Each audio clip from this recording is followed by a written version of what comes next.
नमस्कार दोस्तों, एक बार फिर मैं कृष्ण शर्मा आपसे मुखातिब बेहतर निवेशक कैसे बना जाए। दोस्तों, बेहतर निवेशक बनना एक बहुत ही आसान विषय है, बहुत इजी है, सिंपल है, ऐसा हमें लगता है। ऐसा है नहीं दोस्तों। निवेश करने के लिए खुद को जानना और खुद को पहचानना सबसे बड़ी ज़रूरत है। हम पूरी ज़िंदगी ज़ाया करते हैं दुनिया समझने के लिए, पूरी ज़िंदगी खर्च करते हैं दूसरों को समझने के लिए, वक्त बिल्कुल नहीं देते हैं खुद को समझने के लिए। मैं यहाँ क्यों हूँ, क्या चाहता हूँ और इसको प्राप्त करने के लिए मुझे क्या करना होगा। यही निवेश के साथ भी संबंधित होता है। निवेश बेहतर करने के लिए ये सवाल अगर आप आपसे करेंगे तो बेहतर निवेशक बनेंगे। और दोस्तों, जब भी आप ये सवाल करेंगे ना तो जवाब मिलेगा एक ही, और वो है एसेट्स एलोकेशन। देखिए, ईश्वर अगर हमें ये कहे कि आपको बेहतर स्वास्थ्य चाहिए या ज़्यादा धन चाहिए, तो हम क्या लेना चाहेंगे? जाहिर है सभी लोग कहेंगे बेहतर स्वास्थ्य। पहला सुख निरोगी काया, दूसरा सुख हाथ में माया। लेकिन इस अच्छे स्वास्थ्य के लिए अच्छा खाना ज़रूरी है। अच्छे खानों में सबसे बढ़िया भोजन कौन सा है? मेरी माँ हमेशा कहती थी, बेटा बादाम खाया कर। बादाम रहेगा तो स्मरण शक्ति तेज रहेगी। न्यूट्रिशन ऐसा है कि स्वास्थ्य अच्छा रहेगा। पर क्या आपने जीवन में कभी किसी को केवल बादाम खाते देखा है? क्या जीवन में आपने कभी किसी को केवल फल खाते देखा है? क्या जीवन में कभी आपने सिर्फ देशी घी खाते देखा है? आपने देखा होगा भोजन में विभिन्न भोज्य पदार्थ होते हैं। इसका कारण क्या है? यही आपके स्वास्थ्य को संतुलन देता है। निवेश में भी संतुलन की ज़रूरत है। और निवेश में संतुलन कौन स्थापित करता है? Asset allocation.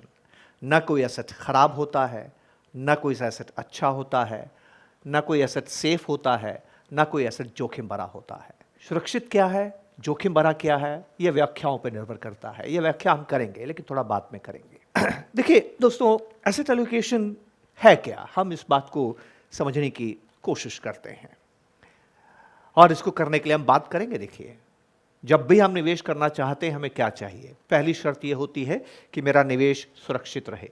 दूसरी शर्त यह होती है कि भाई मेरा पैसा है, मैं निवेश तो कर रहा हूं, पर जब जरूरत होगी तो निकाल सकता हूं। लिक्विडिटी बहुत जरूरी है। अगर आपने ऐसा निवेश किया जिसमें लिक्विडिटी नहीं है तो वो आपका पैसा तब तक नहीं है जब तक वो लिक्विड नहीं है। तीसरी जरूरत है कि मैं निवेश क्यों कर रहा हूं? क्योंकि मुझे रिटर्न चाहिए। रिटर्न दो रूपों में मिलता है। इनकम रेगुलर मिलती रहे या वो बढ़ता रहे, जिसको आप ग्रोथ बोलते हैं। एक बात को ध्यान रखना, जहां भी निवेश करूंगा टैक्स या तो न लगे या कम से कम लगे। और एक और हमारी ज़रूरत होती है, और वो ज़रूरत ये होती है कि इस निवेश में मुझे अपनी ज़िंदगी को बेहतर और बेहतर बनाने का अवसर मिले। दोस्तों, हम सभी जीवन में सुरक्षित रहना चाहते हैं। हम सभी निवेश में सुरक्षित रहना चाहते हैं। फ़र्क को समझिएगा। हम सभी सुरक्षित निवेश चाहते हैं, हम सभी सुरक्षित जीवन चाहते हैं। लेकिन एक बात बताइए, हम जीवन को सुरक्षित रहना चाहते हैं तो सड़कों पे क्यों निकलते हैं? सड़कों में तो एक्सीडेंट होते हैं, दुर्घटनाएं होती हैं। मैंने कहीं पढ़ा था कि दुनिया में सर्वाधिक दुर्घटनाएं सड़क के पे हिंदुस्तान में होती है। तो क्या आप जब सड़क पे विचरण करते हैं तो क्या आप जोखिम नहीं उठाते? आप जोखिम क्यों उठाते हैं? क्योंकि एक दूसरा खतरा जीवन में है, रिस्क ऑफ सक्सेसफुल लाइफ। एक खतरा है जीवन का खतरा, रिस्क ऑफ लाइफ।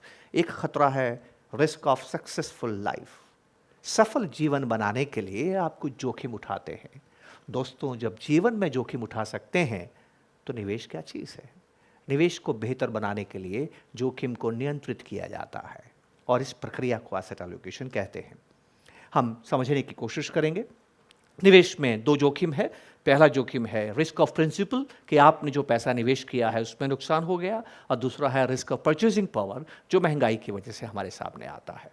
एक छोटी सी बात बताइए, हम बचत और निवेश जो करते हैं उसको थोड़ा बारीकी से समझने की कोशिश करेंगे। आप ये बताइए मुझे कि क्या आपके घर में कुछ ऐसा सामान है जिसको आप इस्तेमाल नहीं करते हैं? है ऐसा घर में सामान? आप उसे क्या कहते हैं? भंगार, जंक। ये जंक या भंगार हमारे घर में क्यों होता है? उसके साथ क्या करना चाहिए? क्या करना चाहिए उसके साथ? बाहर फेंक देना चाहिए। बिल्कुल सही कह रहे हैं आप, भंगार को बाहर फेंक देना चाहिए। तो सवाल है, फिर वो घर में क्यों है? बचपन से मैंने घर में क्या देखा, दिवाली आती थी हम सब भाई बहन और मेरी माँ मिलकर घर की सफाई करती थी। घर की सफाई करते करते हम गंदे हो जाते थे, लेकिन घर साफ हो जाता था। और सफाई करते वक्त माँ कहती थी, इस सामान को बाहर निकालो, इस सामान को बाहर निकालो, इस सामान को बाहर निकालो। घर के बाहर बहुत सा सामान रख दिया जाता था। हमें कहा जाता था ये भंगार है, जंक है। लेकिन शाम को मेरी माँ कहती थी, इस सामान में से केवल ये छोड़ के बाकी वापस अंदर डाल दो। 95% जो हमने भंगार बनाया था उसको वापस घर में रख दिया। मैंने माँ को पूछा, माँ ऐसा क्यों? दिन भर तो हमसे बाहर निकलवाया, अब वापस घर में स्टोर में क्यों रखवा रही हैं? तो माँ कहती है, बेटा कभी काम आएगा। क्या आपके साथ ऐसा होता है? घर में भंगार है, भंगार को आप फेंकना चाहते हैं, पर क्यों नहीं फेंकते हैं? क्योंकि मन में एक भावना आती है कि कभी काम आएगा। दोस्तों एक बात बताइए, जब भी आप भंगार को घर में देखते हैं और ऐसा लगता है कि कभी काम आएगा, क्या उस वक्त आपने समय इस बात के लिए खर्च किया है कि कब काम आएगा? किया है कि नहीं किया है? किसी ने नहीं किया है। मौलिक रूप से इंसान आलसी होता है, इतनी मेहनत नहीं करता है, आधी अधूरी मेहनत करता है। और वो क्या मेहनत करता है कि भंगार में इसलिए नहीं फेंक रहा हूँ, स्टोर में रखता हूँ क्योंकि कभी काम आएगा, पर ये मेहनत कभी नहीं करता है कि कब काम आएगा। दोस्तों लौट के हमारी दुनिया में आते हैं, आप बचत क्यों करते हैं? कभी काम आएगा, भविष्य में काम आएगा। भंगार आपने घर में क्यों रखा था? भविष्य में काम आएगा। गौर से सुनिए दोस्तों, जब आपने बचत की, ये सोच की कि भविष्य में काम आएगी, क्या उस वक्त आपने थोड़ा समय खर्च किया ये जानने के लिए कि बचत कब काम में आएगी? की या नहीं की? हम में से ज़्यादातर लोग इस बात को नहीं करते हैं कि बचत कब काम आएगी। हमारे माँ बाप ने नहीं सिखाया। हमारे माँ बाप ने यही सिखाया, बेटा बचत करो। बचत करना अच्छी आदत है। हिंदुस्तानी दुनिया भर के अंदर सर्वाधिक बचत करने वाले लोगों में शुमार है। हम अगर सांख्यिकी की बात करें तो ऑन एन एवरेज 30% पैसा अपना सेव करते हैं। पर सेविंग्स करने में और निवेश करने में एक जरिया जो एसेट एलोकेशन है वो हम नहीं समझ पाते हैं।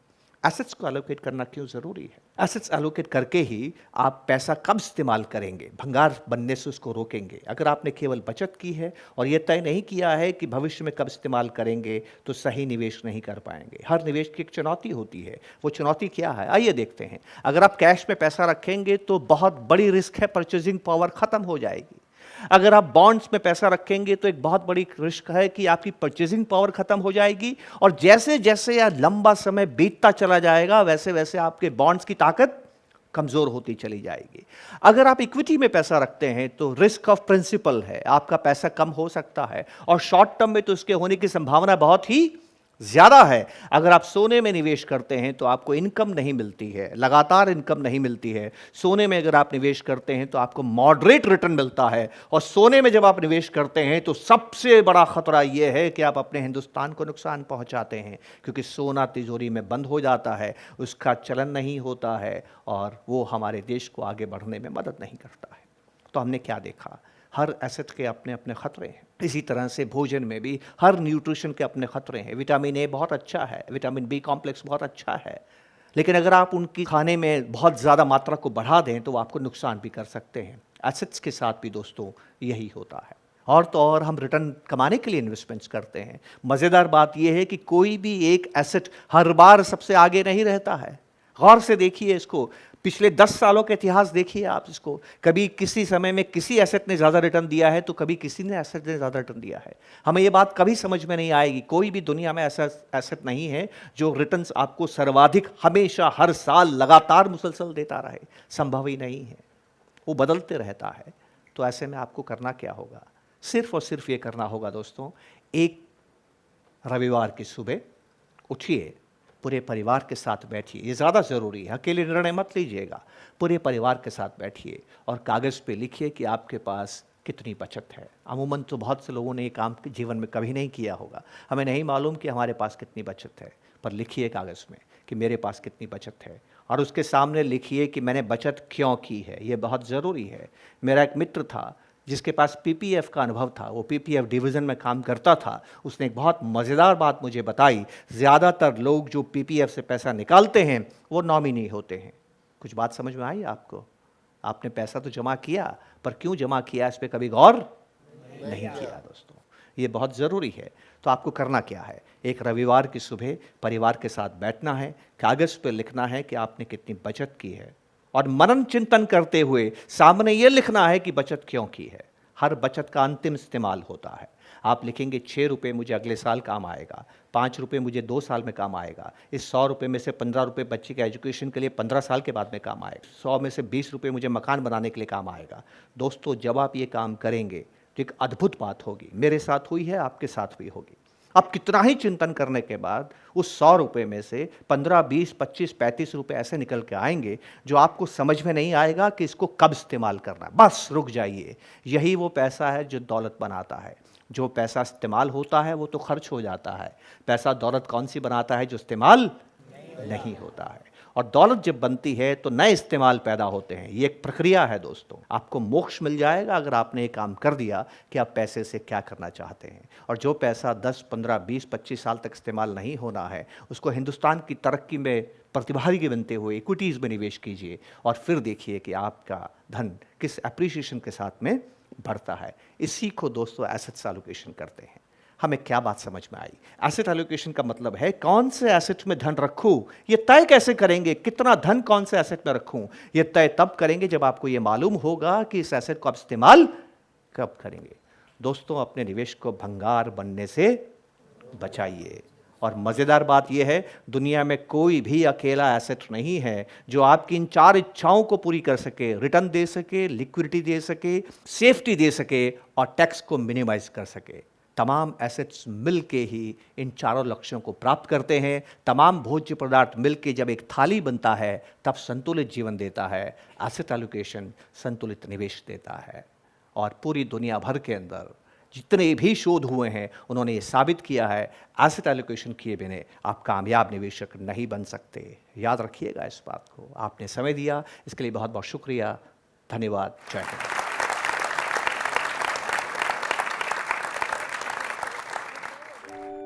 ऐसे और वीडियोस देखने के लिए सब्सक्राइब करें हमारा YouTube चैनल। म्यूचुअल फंड निवेश बाजार के जोखिमों के अधीन हैं। योजना से जुड़े सभी दस्तावेजों को ध्यान से पढ़ें।